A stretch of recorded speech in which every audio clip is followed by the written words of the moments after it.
Hello everybody, Jamie the Board Game Man, and today we're going to look at a card game that is 3 to 6 players from Amigo that came out in the year 2024. It's a game where you want to shorten the gap and, well, want to shorten your score. The person with the least amount of points wins this game. Today we're going to look at Cabanga.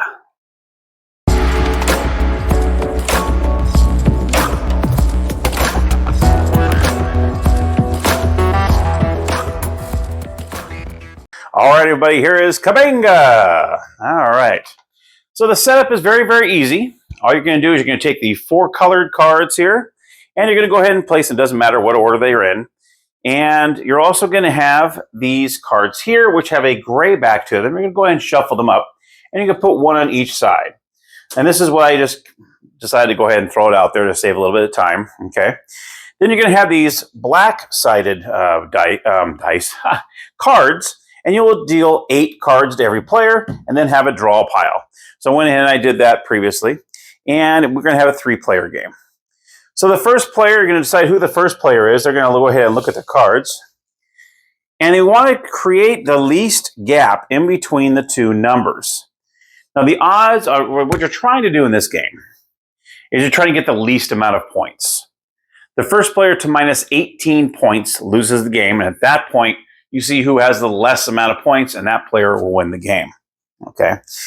You'll see on these cards, you'll see a little 2 diamonds, 3 diamonds, and you'll have a 1 diamond. That's how, if you were left with these cards in your hand, you're going to count how many diamonds you have in your hand, and that's the negative amount of points you had in your hand. So at the end of the round, if you were caught with these 3 cards, you would have minus 6 points. That's how it works. So I'm player 1. I'm going to look and see what kind of numbers I have here. And these cards will match the colors on the board here. So if I wanted to play, this would be a very good play here. I have a purple 4, 3, so I'm going to place the 4 right here. That did not create any kind of gap. So no one can Cabanga me, which I'll understand. I'll go over that in a second. And so there's no gap in between 3 and 4. So that is a perfect move. No one's going to do that. Now what happens is, let's go ahead and see if I can arrange a Cabanga here.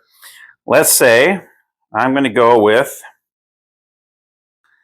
let's see here, how about a 1. And this would be a bad play, but I'm just going to show you what happens. Say I place a 1 here. Okay. At that point, that's a pretty big gap. You got 11 numbers in between that 1 and 12 blue. So everyone's going to look at their cards. Player 3 is going to look at their cards. I hope this works out here. And this player doesn't have any blue cards, and it's not in between. So he doesn't say Cabanga. I'm going to look at my cards, and I do have 1. Okay, I have a 7 that's in between the 1 and 12. That's the only one I have. Well, actually, I have 2. I take that back. I have a 7 and an 8. So I say Cabanga. And what I'll do is I'm going to put these next to the discard pile. And for every card that a player discards, that player receives 1 card. So I'm giving him a 7 and an 8 blue because that's what's between those 2 numbers. So I'm going to place these here. And player 2 that put that out there, they would get 2 of these cards and place it in their hand. Obviously, what you're trying to do is you're trying to get rid of these cards in your hand. And once you get rid of those cards, the round ends, and then you count up how many diamonds are on your cards that are left over in your hand. Okay, so that's kind of an example of Cabanga. As soon as you place a card down, everyone's going to look through their cards, see how many of those in between that they have. Cabanga. In this case, I had 2. That's good for player 1 because they got rid of 2 cards in their hand, just like that. All right. Okay. So what you have to do is when you place a number, all right, the next player cannot play the same color. So I just played a blue. All right. So it's player 3's turn, and they're looking. Okay. And they're like, you know what? I don't want to play any of these other cards. I just don't. If you play the same color the previous player played, okay, like if I were to place this 12 right on this 12 here, I could do that. Okay. What would happen is, actually, when I wouldn't want to put it there, I would want to put it here. That way there's no gap. I would be penalized 1 card. So I would automatically draw a card. All right. So if I play the same color that the previous person just played. Now, in this case, I know there's going to be no Cabanga, so I'm going to be fine because there's absolutely no gap in there whatsoever. So that was a good move because I might not want to use one of these other colors. Some of these might, like this, let me see here. Well, yellow 15 would have been a good move, but I just wanted to show you what happens in case I do choose the same color the previous player played. There is a 1-card penalty, so you do have to take that card. And then if any Cabangas came, you got to take those as well. So you're going to go back and forth with this. Each player is going to take a card. They're going to see what they want to do with it. Let's just say yellow. I probably want to place this here. That would be a good play. There is no gap there. So then you go to player 2. Player 2 is going to go through their cards. And they say, oh, look at this. Here's a 5. And you can place it on either side. Doesn't matter what side you put it on. I'll put that right there. That way there's no gap. So that's good. All right. Next player is going to look over. And they're going to say, okay, it's going to get a little crazy here. So I don't have great cards here. I'm going to take a chance and I'll place this blue 15 right here. Now let's see if anybody has in between those. Do I? Nope, I don't have any blues.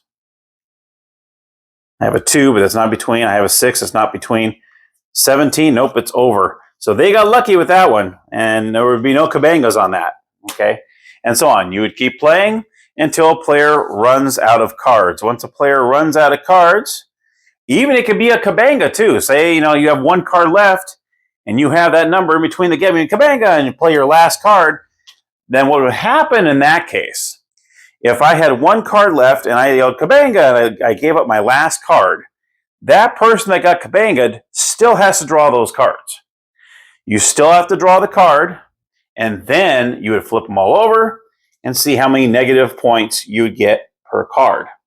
And then you would go ahead and get your sheet of paper and your pencil or pen, and you jot down your score. There is no kind of score pad in here, unfortunately, so you'd have to get like a normal little paper pad, pencil, whatever, and keep track of or on your phone. Some people have an app on their phone. You can just keep track of your score.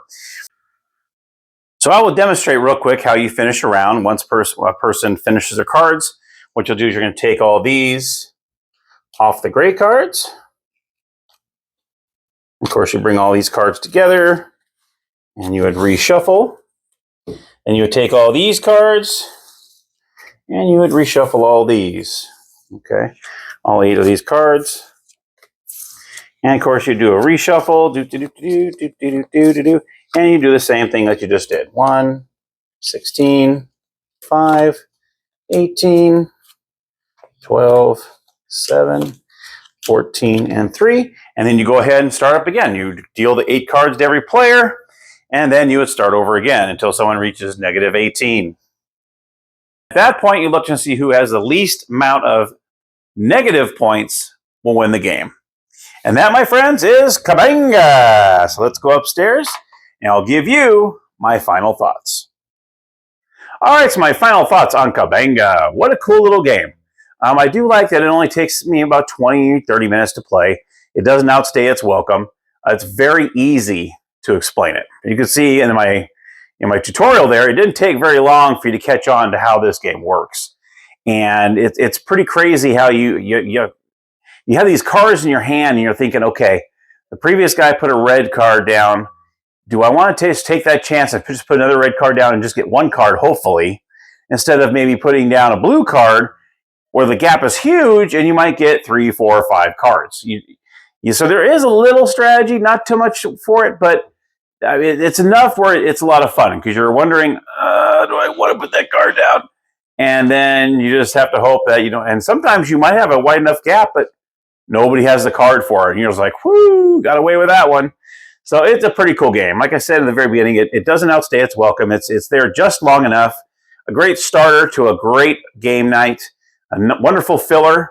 And it was funny because I actually watched this on the game night. And at the very beginning, they said this was hard to get. So I was very glad that I was able to find this. I actually bought this through eBay and got this in the mail. And I was very, very happy to be able to get this.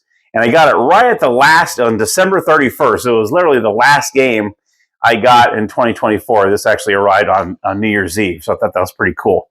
All right, guys. Well, that's my review of Cabanga. Let me know if you've played the game. Maybe you have, or maybe you haven't, and you might be interested in playing it. It's a real simple game to teach. Very, very fun. I know my next game night coming up, I might actually break this out. I might have to break it out and see what everyone thinks about it. All right, everybody. Thank you so much for watching, and I appreciate your support. And as always, happy gaming.